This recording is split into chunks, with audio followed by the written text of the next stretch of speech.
Welcome back to the 307 podcast. Now, don't be alarmed. I am not the usual voice that you hear introducing the podcast and welcoming all of you back. I'm Chili. And today... Trilly. Don't talk until I introduce you.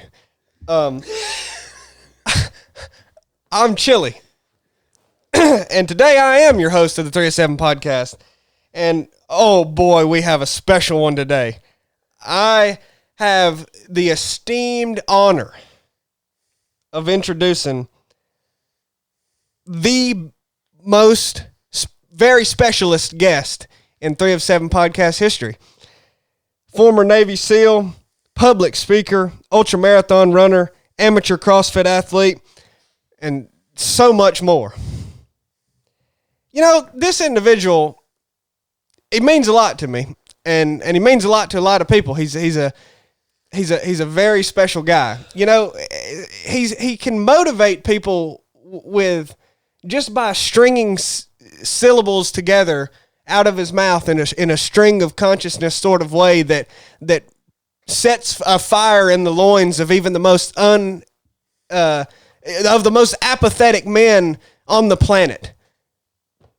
It's really quite the gift, and I've been honored to watch it live and in person many times. It's very remarkable, and so with all that said, I'm super excited. I hope you are as well.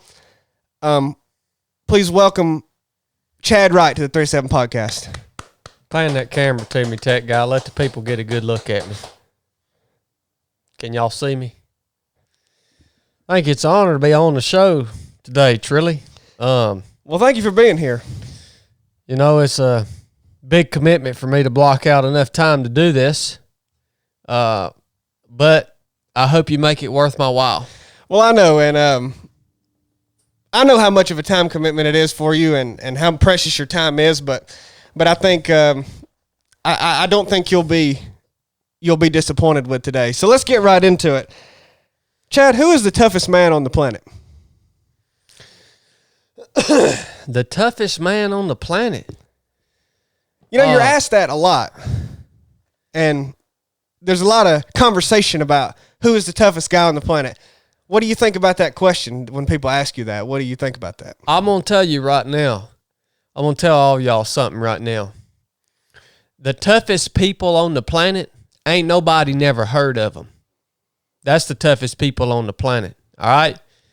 And whether it's some hog farmer in North Georgia or some corn farmer out in the Midwest or some old salty special operations dude living somewhere off the grid, look, man, there were guys that trained me in my career especially during Bud's SEAL training, and y'all will never hear of these guys. Y'all will never know who they are.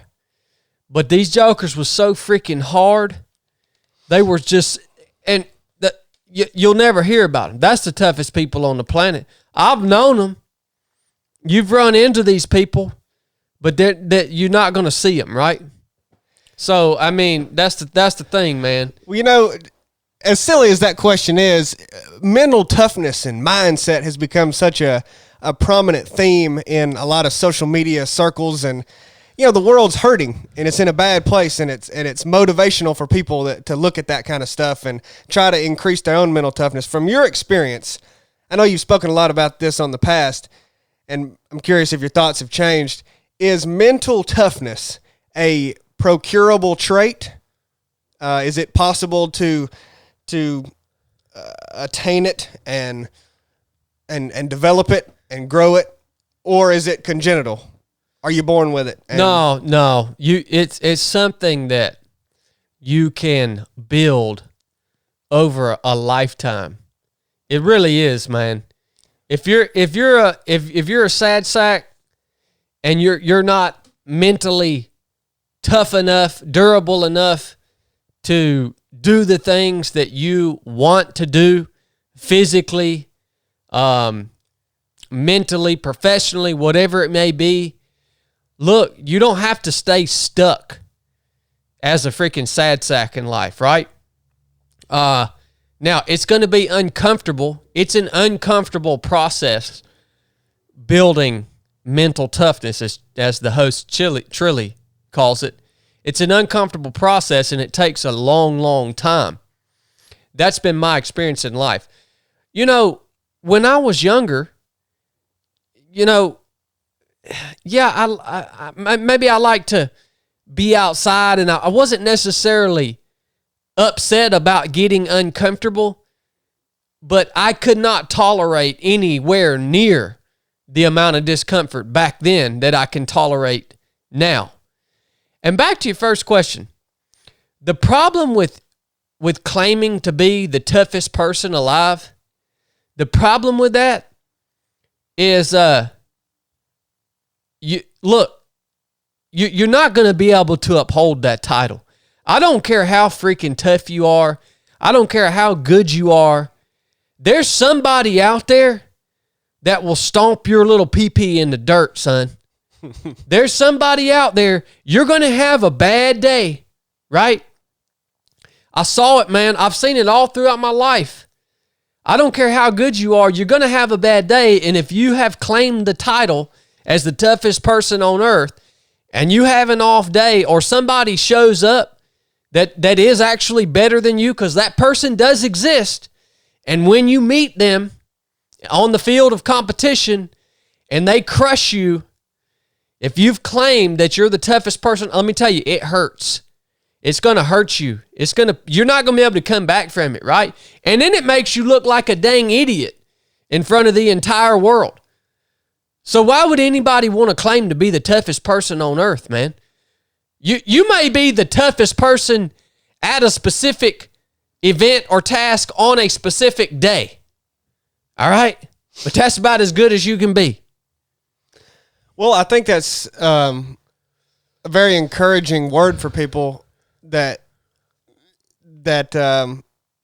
there's not just a set in stone person who is the toughest, and not everybody has a certain amount of mental toughness and then they can't have any more. So no, you can build mental toughness. Yeah, I think both of those things are encouraging. Over the course of my lifetime, I have actually built so much mental toughness that now my mind can override my body. I can destroy my body. What are the things that helped you develop more of it?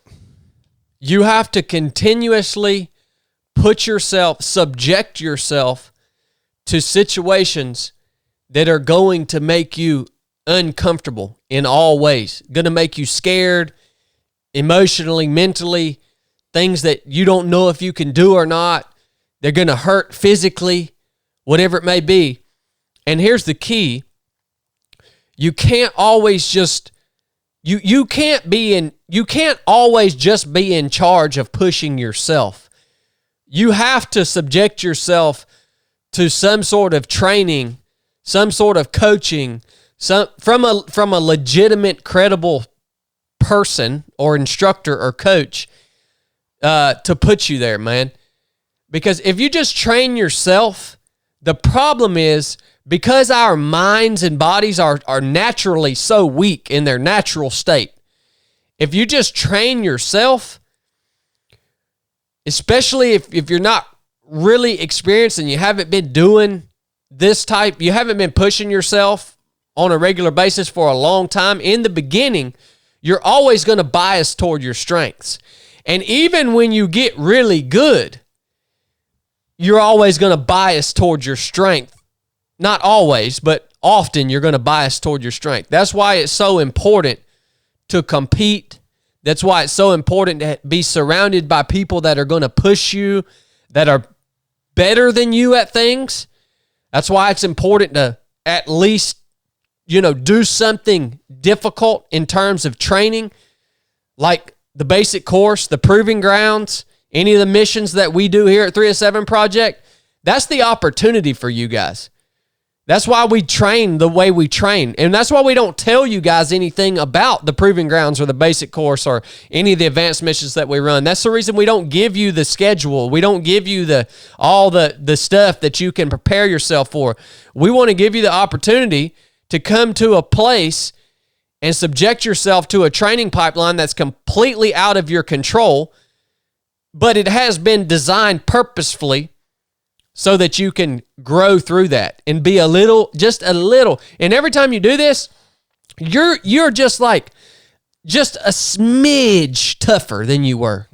It's like literally thousands of repetitions is what it takes.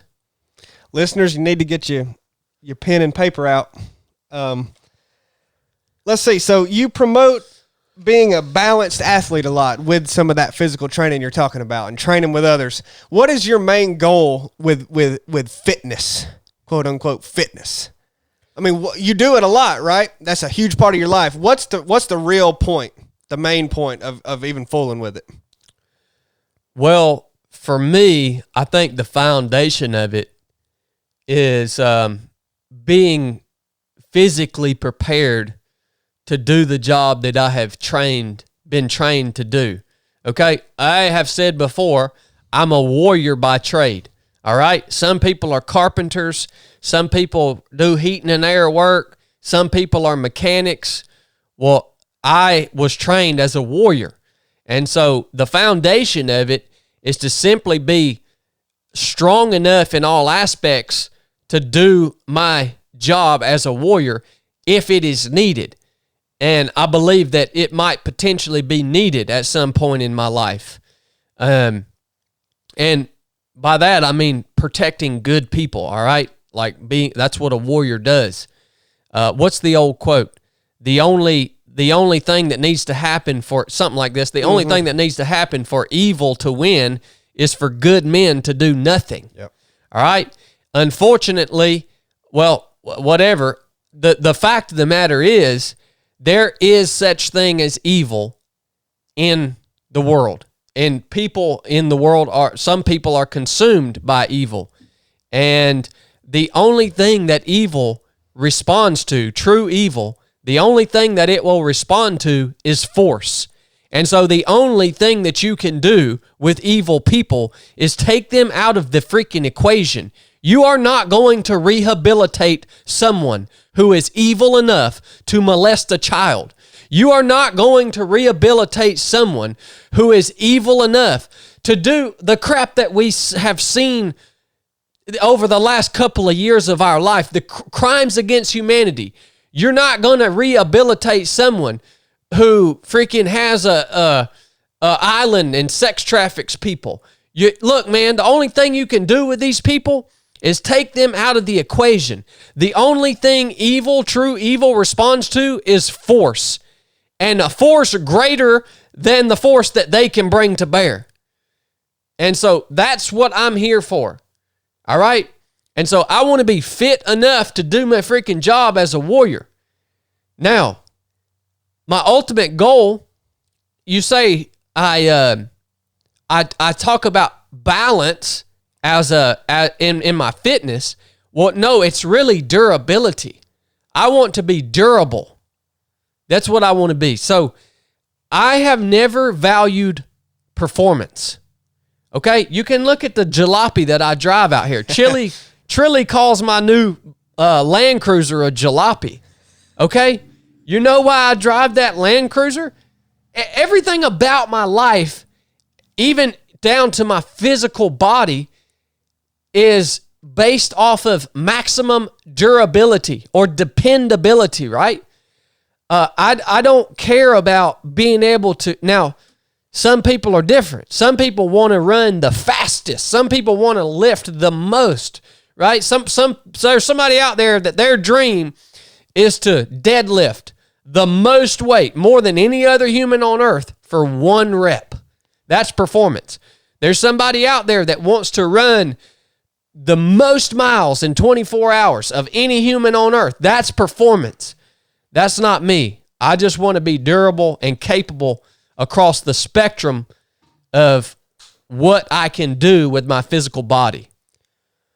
since you are also, and I don't like labels, and I know you don't either, but since you are an quote unquote ultra runner and do perform at a high level and race at a high level, does that philosophy, or I don't know what you want to call it, does that training philosophy, if you will, ever wane on you and get difficult whenever you are performing?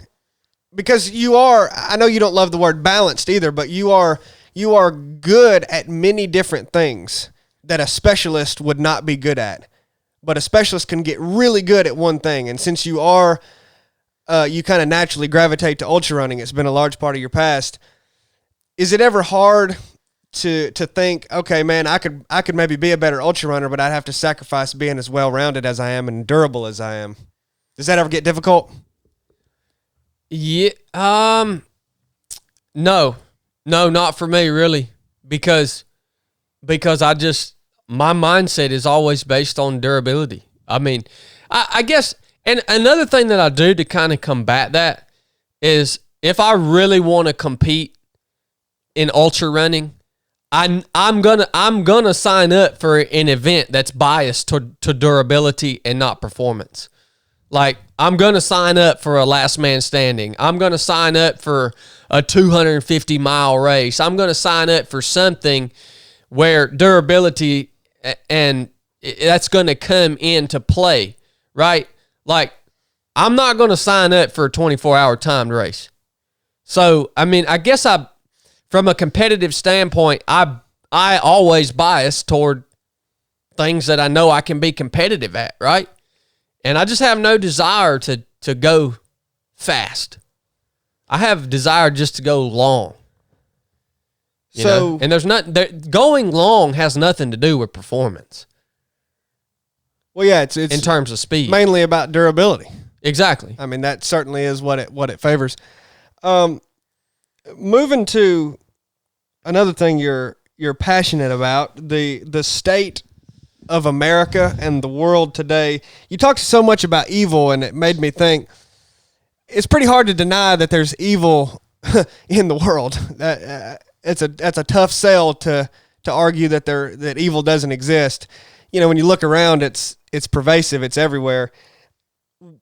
Having said that, because you can talk plenty about how evil the world is and how negative it is and what discourages you about the world today. But I think we're at a pivotal point in history where it's not necessarily got to be the end now. And what actually encourages you the most about the state of the world today, about the point that it's in? Well, you know, I was really encouraged the most that I have been in a long time, just very recently, man. When we did the treadmill race, because it's really easy to slip into a place, especially with the types of media and crap and everything that's coming into our, head from outside sources. It's really easy to slip into this belief that there aren't very many good people left, right? Because all we hear about, all we see about is the bad. And I'm encouraged by the fact that I truly believe that there are still, I would say we still have the majority of people are what we would classify as good people, right. Okay? Right. People who don't want to harm other people, people who have some morals, people who have some values, just the basic stuff. We don't want to steal, we don't want to kill, we don't want to destroy. We want to live our lives. We want to just be left alone. We want to love our neighbor, just the basic stuff. And I still believe that the majority of people, at least, well, really, I would say in the world, are good people, man. And that encourages me. But it's easy to lose sight of that until you do something like the treadmill race that we did the other day. and you see people from all over the world literally giving their hard-earned money to David's clinic out of the kindness of their heart. And we raised $250,000 in 24 hours. And I was like, well, man, there's a bunch of good people left out there. We're just tapping into a very small percentage of them. Yeah. And that encourages me. And then ultimately too, my faith encourages me, knowing that we've already been given victory through Christ. Like Jesus says, in the world you will have trouble, but don't worry, I've overcome the world.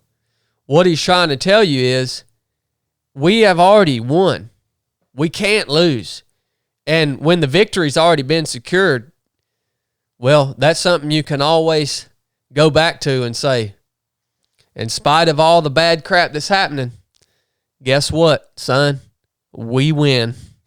We've already won. Sorry about your luck. Keep trying.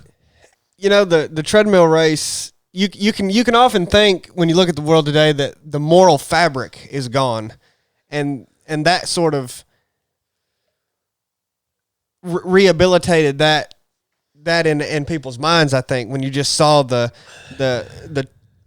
24-hour example of people that came from all over the world, like you said, and really poured into that. And it's a big deal for somebody to give their money. Exactly. I mean, that's a big deal. 100%. But you talked about your faith also encouraging you, and you know we speak about the quote unquote good people and the moral fabric there. I hear a lot of people in the world today say, "Well, yeah, I'm a moral, ethical person. I don't get my morals from the Bible or from any sacred text, but I have my own morality that I ascribe to, and that's how I try to live my life." What do you think about people that say that? Well, if it's working for them, and they're actually happy and fulfilled in their lives, and they're contributing to society, they're good, they're doing well as a husband, a father, a wife, a mother. If it's working for them, I would go as far as to say that they're probably living in alignment with biblical morality. They just don't freaking know it. Yeah. Do you think it's possible to come up with your own moral code without influence from objective morality? Oh, it's possible, but there's only one that works. There's only one blueprint for the human existence. And it's the blueprint that was laid out by the creator of you and the creator of the universe. You can come up with some other morality. Let's say homosexuality. Go ahead. Let me know how that turns out for you. It ain't gonna be very good, son. And look, man, I lived with 2 lesbians for a year. It was something like you ain't never seen in your life, son. All these homosexuals, they want to act like they're walking around living their best life. That crap don't work. It's all a fraud, man. You lived with 2 lesbians, huh? I lived with 2 lesbians for a year. It was the terriblest time of my life, man. I was an awful person.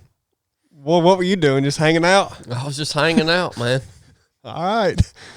You don't even want to know what all went on in them days. No, I don't want to know. I'm going to go ahead and tell you, it wasn't a very healthy relationship. So you come up with whatever morals you want. I'm telling you, the only ones that's going to work to give you a good, wholesome, loving, fulfilled experience on this earth are the moral and ethical principles and values that are laid out in the blueprint of the Holy Bible. And that's just the way it is, man. You like it or not. You have a very powerful and infectious faith and relationship with Jesus, I would say. How did you get to that point? I mean, I know, well, some of the listeners may not know the story of when you were on deployment and gave your life to Christ, but if you want to briefly summarize that, you can. But I'm curious. That was that was a dramatic day and a dramatic moment, but it's not just one moment, snap your fingers, everything's completely the way it is now. So how did you get to the point that you are now with your faith? Same way you get anything else in life, through constant study, constant seeking, constant questioning, constant prayer, constant conversations and fellowship with other people. That's how you get there. It's a never ending, just constant seek. Jesus asks us to ask, seek, knock, and you have to just keep doing that and not quit, because trust me, man, I've had plenty of days in my life since I got saved in 2012. I've had plenty of days where I've thought, is this even real? Speaking of my faith, I've had plenty of days where I thought, why? I'm totally confused about this. Is this even right? Well, you're going to have those thoughts on and off. I'm sure I'll have those thoughts again sometime in my life. I'm sure something crazy bad will happen, or something crazy will happen, and I'll think, what the crap, man? Is Jesus even real? But that's just the low points, man. You can't quit. When you're asking yourself that question, that should just drive you to keep seeking. Yep. Keep reading more scripture. Keep questioning what it is. What is it that's making you wonder? Keep questioning that, and you'll find the answers, man. God, the creator of the universe, his word will always prove true. Always. And you can put God's word, put anything that you find in the Bible, put it through the furnace, man. Question it. Try to prove it wrong. Try to live some other way. Put it through the fire. It'll always prove true. Every single time. So I think that's what got me to here, man, was just constantly putting these things through the fire, and it always proving true. And always, when I get out of line, I figure out why I'm all screwed up in life, and then I go back to God's word, and it puts me back on track. And I'm like, man, if this thing keeps, it's just right every single time. It just works every single time. Well, what the crap, man? But I mean, eventually I'm just like, well, it works every single time. Where else am I going to go? There ain't no other options. That's what I think about my faith, man. I'm a child of Jesus Christ. I'm his son. If I decided to abandon my faith, where the crap else would I go? What else am I going to believe? There's nothing else even out there worth believing. Any other option you have is so freaking ridiculous, and it doesn't work. Where else am I going to go? I got nowhere else to go at this point. You motivate people with your faith, how you live, how you treat others, how you speak. Many people are motivated by every aspect of you, and I wonder, are you ever motivated by somebody else or something? It's funny whenever you're the guy that always motivates others. Do you ever find motivation in anybody else? I know you don't rely on it, but do you ever become inspired by somebody else or something else? Yeah, all the time. I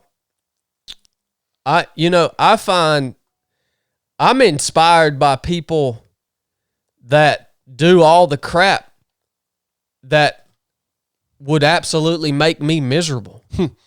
You know what I mean? Like, it's freaking weird, man, because for some reason, the people that see the things that I do and they're inspired by the things that I do, it's because the only reason they're inspired is because they look at it and they say, man, that would be really difficult for me to do that.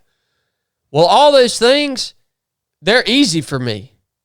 I mean, whether it's running, whether it's fitness, whether it's, even now my faith comes pretty easy to me. You know what I mean? Like, all the stuff y'all see me doing, you're inspired by it because it's hard for you right now. Well, it's got to a point for me, it's easy for me. So when I look at my team here, Trilly, week after week, packs and ships all y'all's merchandise, T-shirts, hats, whatever it is. He does it. He's never missed a single order. All right? And I look at that and I'm like, man, that joker's putting in the work, son. Like, that inspires me to want to work harder at what I'm good at. Because if he's over there in his dungeon packing freaking shirts up and labeling them and shipping them out and making sure it's all on time and on point and he never misses a lick, well, gosh, man, then I got to hold myself to a higher standard, right? Because even though y'all might think, well, that's silly, there's nothing hard about packing orders. Well, let me tell you right now, I would rather go out here and run 72 hours straight than pack 100 orders. I'm being totally honest with you, man. So I look at the people around me who are doing a really good job at what it is they've been called to do, and whether that is cleaning a freaking toilet or painting a truck or taking care of my taxes, whatever it may be, that's what inspires me to hold myself to a higher standard about the things that I am good at, right? So that's where I find my motivation, to be honest with you. Well, so many people, I think they do what they do for many years, and then whatever it is starts creeping into their mind that they should be doing something different or better, quote unquote better, or something more impactful because they don't see the impact that they're making. And that's such a great message to those people that no matter what you do it as well as you can. Yeah, you ain't gonna be good at everything. You can't be good at everything, all right? You can try to do other things, but you ain't gonna be good at everything. So get that crap out of your head, man.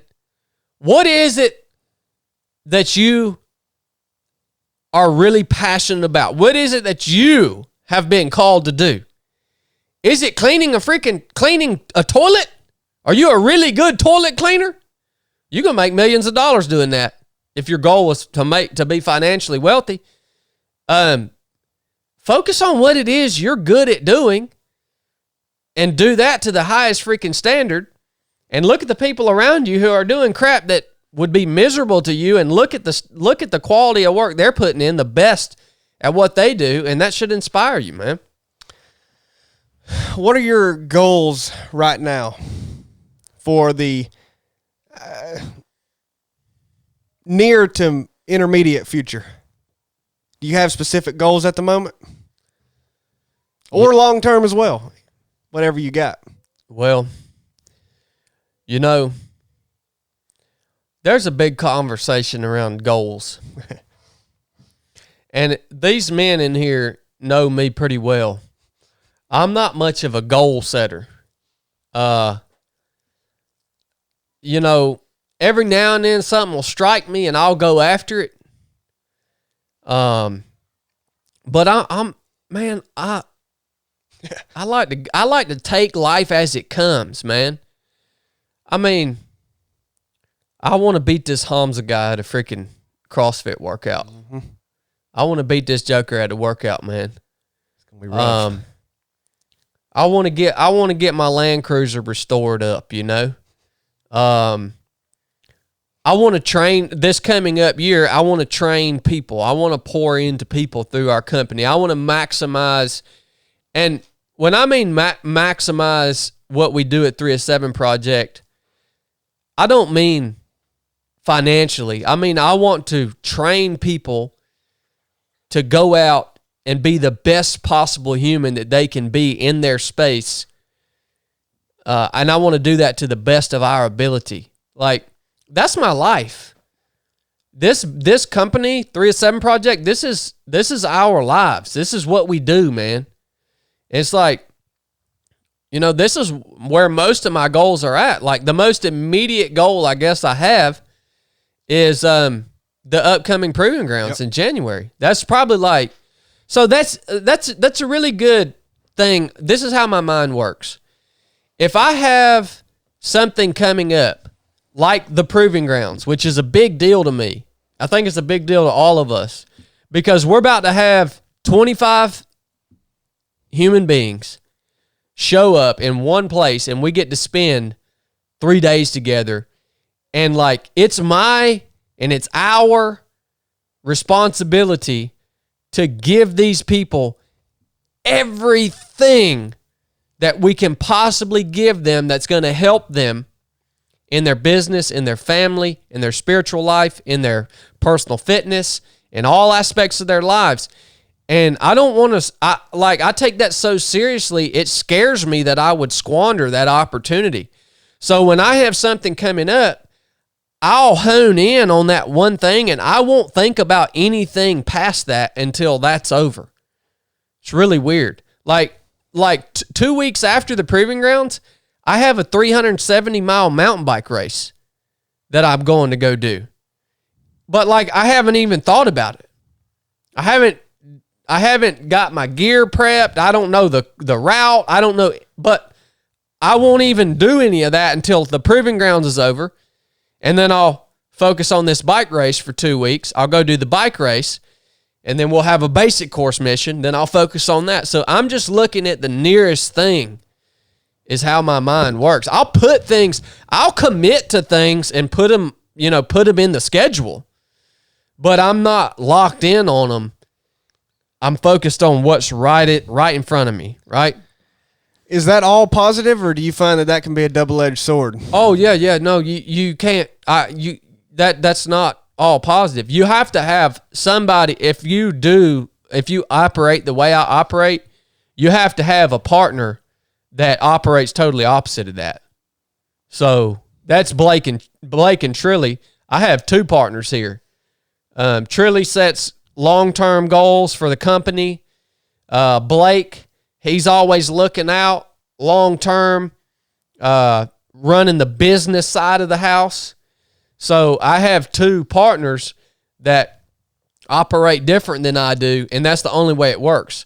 So if I tried to operate, if it was just me running 307 Project and I was doing the way that I do, like the way that I operate allows me to show up really, really strong for that event that's right in front of me, but everything else would crumble. Like everything will crumble over time.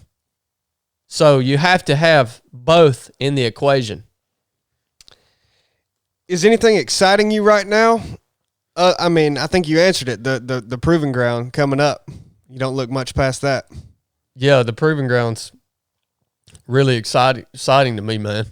So you mentioned kind of the goal of 3 of 7 being to train people and help them maximize all aspects of their life. I remember a few weeks ago you said, and I don't want to misquote you, but that it was kind of a goal of yours to be maximally great in all aspects of your life. Am I kind of getting that right? Yeah. Is that still your plans? And if so, how are you going to go about doing that? Because that seems pretty daunting. Well, I think here's the thing with that, man. I don't think it's becoming. I think you said it wrong. Okay. I don't think it's becoming maximally, if that's even a word, great. Like you should never become you're never going to become as good as you can. You can always improve, is what I'm saying, in every aspect of your life, physical, mental, and spiritual. So to say that you could ever become maximally fit is a lie, because you could always tweak some minor detail. And even if it's just a millimeter better than you were, you can always tweak some minor detail about your business, about your marriage, everything in your life, right? I think that the point is, and I actually got this from my buddy Andy Frisilla. I think the point is, it's important to become what you would say is undeniably great in all aspects of your life. And here's the reason. And whether you care about what people say about you or not, I don't, that's not even part of the conversation. But when you decide that you want to become better as a human being, become better in your business, become better physically, spiritually, all this stuff, people are going to start looking at you from the outside, and it's going to make them uncomfortable. So the moment you decide that you want to be better, it's going to make certain people who've been hanging around you all your life, and they're used to you the way you've always been, right? And then all of a sudden you decide you want to get better and you want to improve yourself. Well, then all these people that have been hanging around with you all these years, it makes all them uncomfortable, right? And then so people are going to attack you, pick away at you. They're going to make comments. They're going to try to tear you down if you want to actually begin this journey of becoming better physically, spiritually, mentally, in all aspects of your life. People are going to try to tear you down because they don't want to see that happen at first, right? And so it's important for you to take this journey that you're on seriously and become undeniably great at what you've decided to do, physically, spiritually, mentally. And then what happens is these people that want to tear you down and felt uncomfortable about your growth in the beginning, when you can become undeniably great, and then eventually they're going to look at you and say, man, he is doing better. Holy crap. Man, he's freaking strong. Man, he's living an awesome life. His marriage is great. His relationship with God is great. His business is great. You know what's going to happen then? Once you become undeniably great, those people are going to look at you and say, what this joker did freaking worked. They're going to move from a place of feeling uncomfortable about your journey of growth to a place where they're inspired by you, and they say, it really freaking worked. And now I think I'm going to try to do that, right? So you have to get to a place where people look around you and they freaking take you serious, and then they want to jump on the train. Like, it's just part of improving not just yourself, but everyone that you can possibly influence in your immediate circle. So how do you do that? Because I totally hear what you're saying. If you have the message that you have and you don't strive for that, it cheapens your message. Yeah. It really does.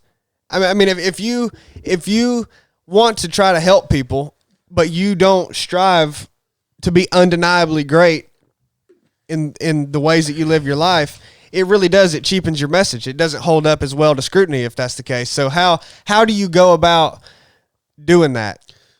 Because that process is very multifaceted, and I'm sure you can go at it myriad ways, but how are you going to do that? The best way to do it is freaking live, like, don't hold anything back. Like, essentially live out loud, right? So while you're on this journey to get better, like, when you fail, don't try to hide it. Show people. When you win, don't try to hide it. Show people. As you progress, as you digress, as you progress, as you go through periods of depression, as you're on top, as you win, as you lose, in every aspect of this journey, you can't. The way to not do it is to put on a front and make it look like this journey that you're on has been all freaking butterflies and unicorns, right? You have to show your failure. You have to show the struggle. You have to show when you overcome. You have to show when you're on top. And when you're on top, you're not showing that you're on top because you're prideful about being on top. You show that when you're on top, you show people that you're on top because you also showed them when you were way down here at the freaking bottom looking like a fat piece of crap. And they say, holy crap, man, this is a totally different person, right? So that's the way I live my life, man. I don't try to hide nothing from nobody, man. And that's the way I live my life. I've told all kinds of freaking stories to y'all about my failures, about my successes, about things I've screwed up, about things I've done well. And you have to do that, and you have to do it over a span of time. And you can't quit. And it just happens over time. And eventually, you know, if you looked at the stats for this podcast, it's always really intrigued me. It's a representation of life. So this is how life works. When you first start, you're going to get a big jump. You're going to make some big gains when you first start, right? Well, then you're going to hit a point where you're going to start to drop off. And you're going to start, oh man, this freaking sucks. I'm bored. I'm burnt out on this, right? And you start going down, down, down. Well, you're finally going to hit a bottom. And when you hit that bottom, if you don't quit in the bottom, you're going to start climbing again. Being at the bottom actually drives you to want to start climbing again, right? You just hate being at the bottom. It sucks to be down there. And most people quit down there and they just stay there their whole life. But if you don't quit, you're eventually going to start climbing again, right? And you're going to start having more successes and you're going to start winning. You're going to start getting better. And when you come up that next time out of that trough, when you get to the top, you're going to be a little bit higher than that last peak you were on. But then you're going to come back down off of that. And every time you come out of that trough, and you're making progress again. Each time you peak, that peak's going to be a little higher and a little higher and a little higher every single time, right? But it takes a lot of ups and downs. It takes a lot of ups and downs to get to the place where people will freaking look at you and be like, man, I know so-and-so's been talking crap about Chad, but when I see the way he's living his life, you can't freaking dispute it, man. Beautiful. Well, before we wrap up, you have anything you want to promote? What about that? Got anything? I'll tell you what. I got something I want to promote on here. For all y'all heads on watching this on YouTube, how many people's watching this on YouTube? 235. All right, for all 230. Is your mic on, tech guy? 235. For all 235 of y'all that's watching this on YouTube, I was talking to Blake today, man, and this freaking YouTube, man, they have, I don't know if they don't like the stuff that we say on here or they don't like the guns or what, but man, they have been jacking with some mess, it looks like, because we could see all these analytics and stuff, all right? So, we already do a lot of stuff on a platform called Patreon. And we are going to start at some point releasing the majority of our shooting and gun content and stuff like that over on Patreon. Because it don't get freaking jacked with. And I get sick of it sometimes, all right?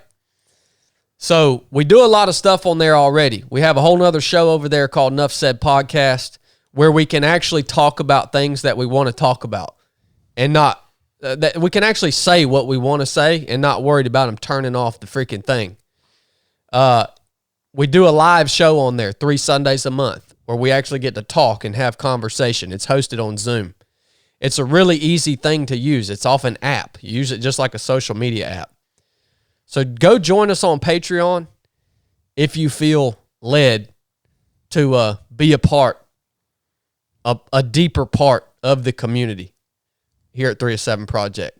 We would appreciate it. And if you guys are already supporting us on Patreon, it means a lot to us.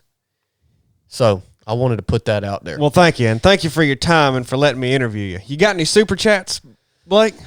No super chats, but I thought it might be cool at the end of these shows to go mention maybe some comments that were funny or worthy. Absolutely, yeah. So I've made a note of a few. Some are funny, some are serious.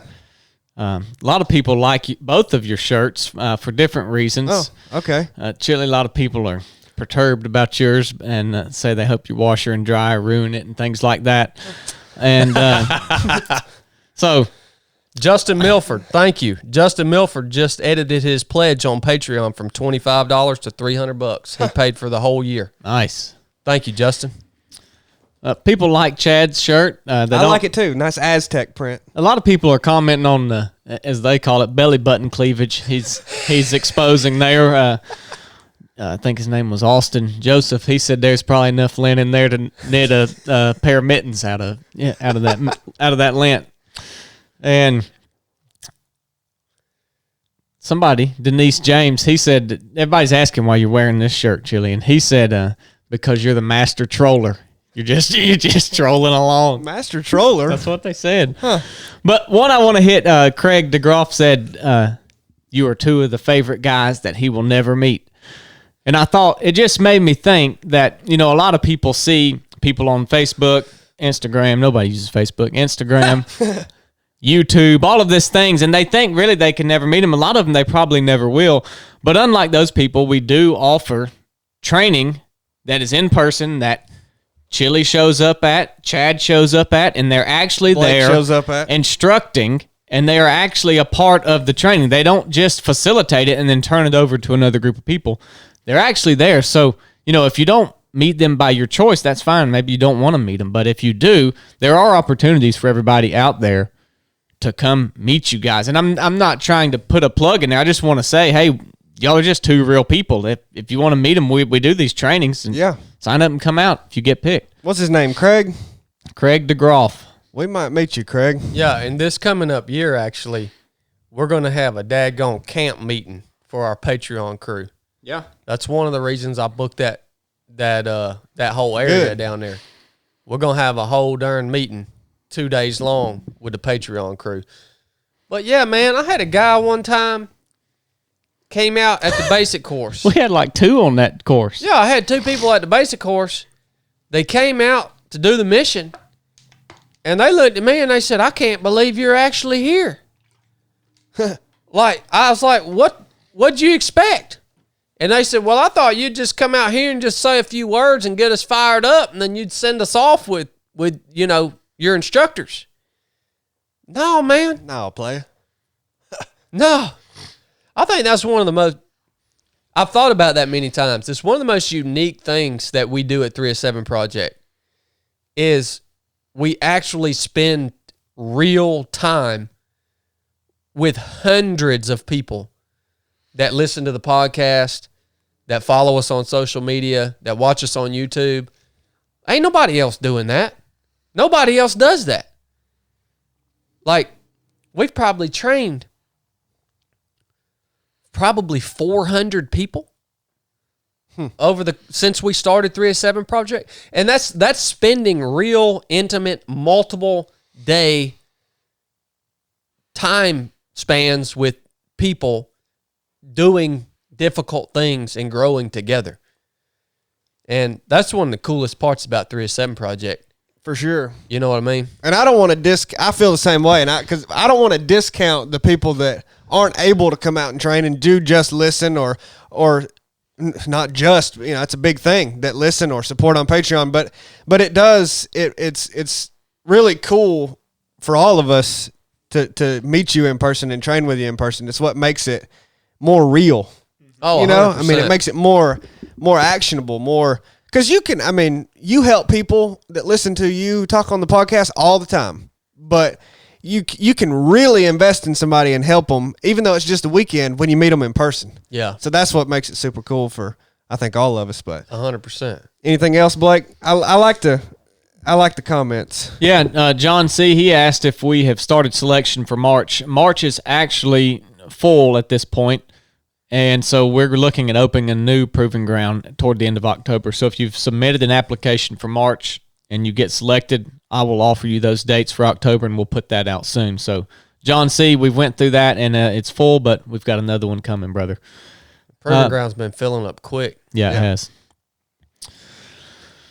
The last one I'll hit, Tate Phillips, he said, was Team PT a trip to the mall this morning?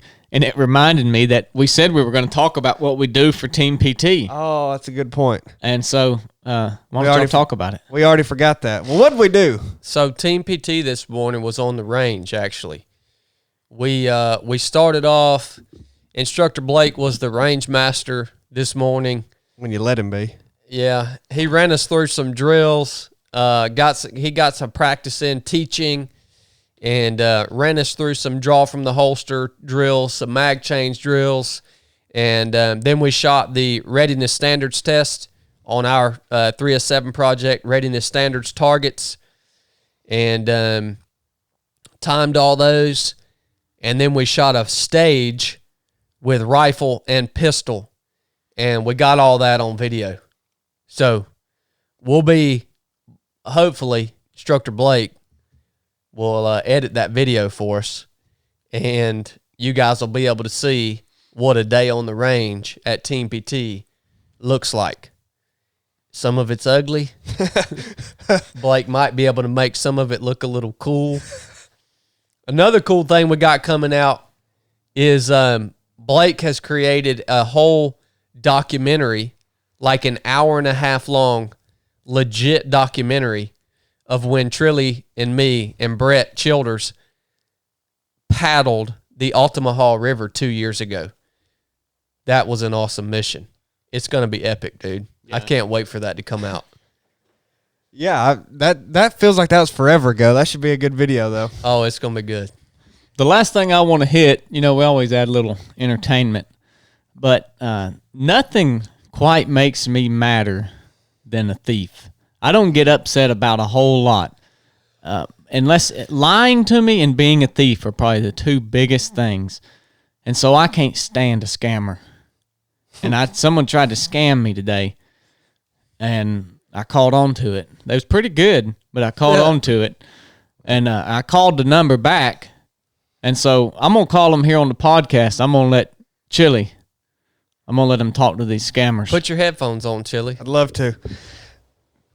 So they tried to scam you like they do many of the YouTube. Dude, the scammers are thick on YouTube, son. Oh, yeah. Well, we've had our card information. Chad and I both have had it stolen recently. And then these people... Not mine. No, not yours. Then these people call trying to scam me about a scam. They're trying to double scam. So I'm going to call them up here. Chili, preach the gospel to these people. Well... You're to preach the gospel to these people. I was going to get a little unhinged. Well, you take it however you want to take it. They just need a little Jesus, man. We'll have to listen to a little bit of recording here. Let's see if this works. So the scam it's like a medical thing? They tried to scam me on my bank. But I think they just scam on whatever they can possibly scam on. Turn my volume up on the Roadcaster, Chad. Good gosh, from man. your calling area. I just like a little background so I can... Hold on. These are just like your utility scammers.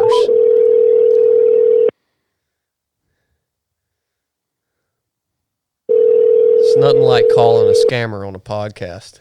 You have dialed a number that is not available from your calling area. It don't work anymore. What? Hold on. They had several numbers. Let me try one more. All right, we can try one more. Come on, man. Scammers, man, they gotta stay on the move, son. This call may be recorded for quality assurance. It's we have being a special recorded, all promotion right. today for select callers. If you are over 50, please press 1 now. Press 1. If not, press 2. Hold on. No, we're under 50. Oh. We got to be honest. Thank you for calling the Medical Alert Center. This is Jessica on a recorded line. Can you hear me okay? I can, Jessica. Can you hear me? Yep. Great. So with our promotion today, you actually have the opportunity Now, this to is a receive recording. a free You've just gotta medical listen. alert device. So congratulations. You'll get a real human in just a it's that second. little button Okay. you wear around your neck that you press in case of an emergency or even a fall.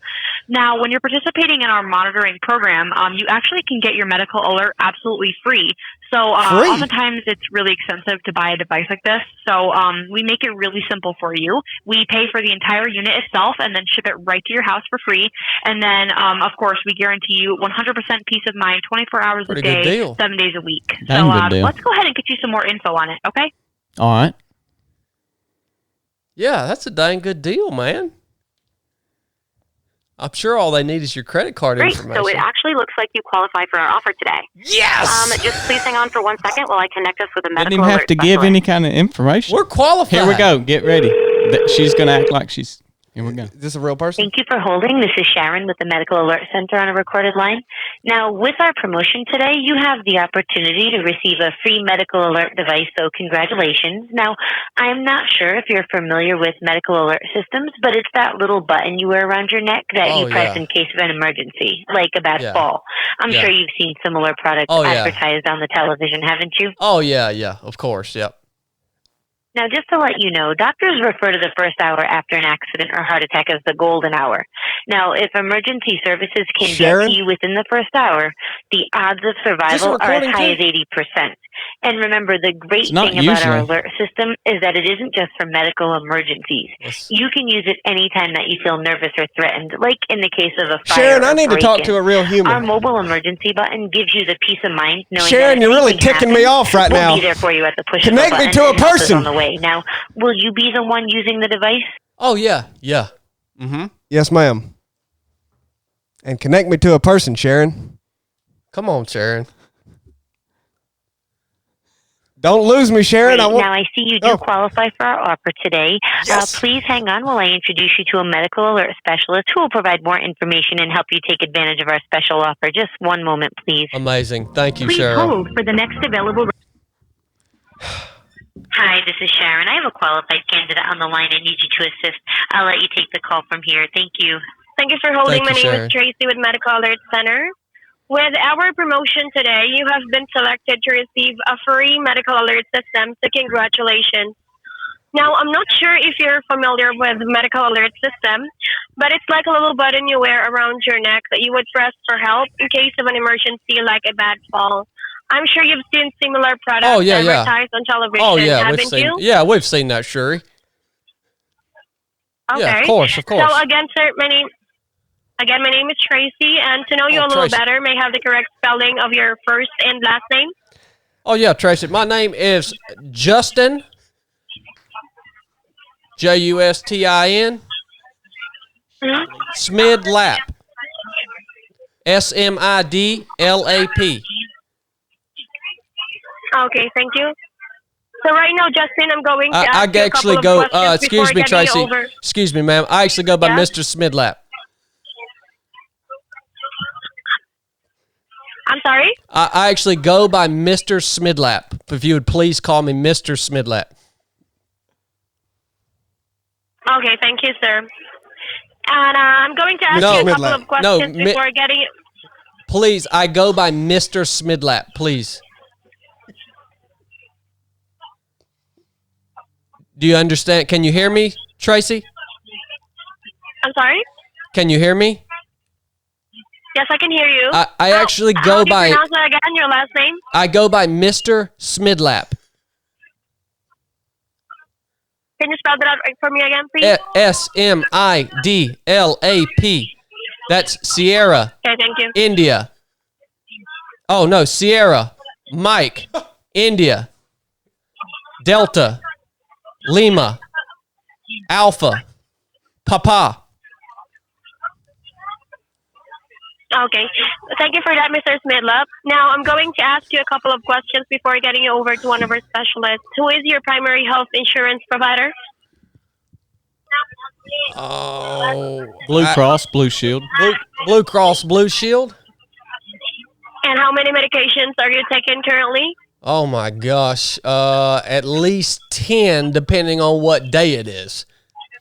That's actually why I'm trying to get this medical device is I don't know when I'm going to croak over.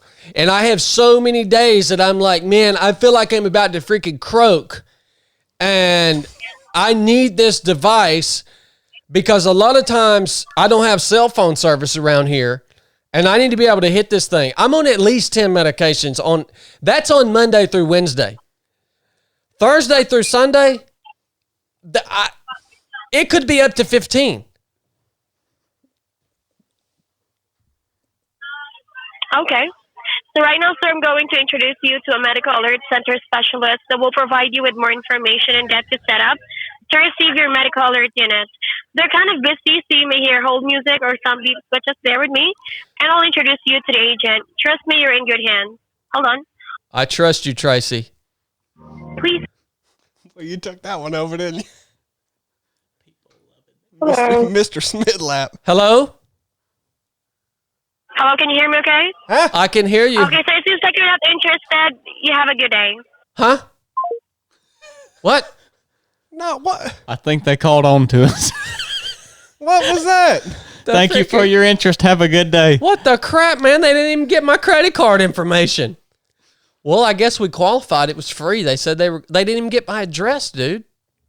Well, yeah, you didn't let them get to that point. You kept talking over them about your medication. Hey, during that, the Coin Bros Bitcoin ATMs had a $20 super chat.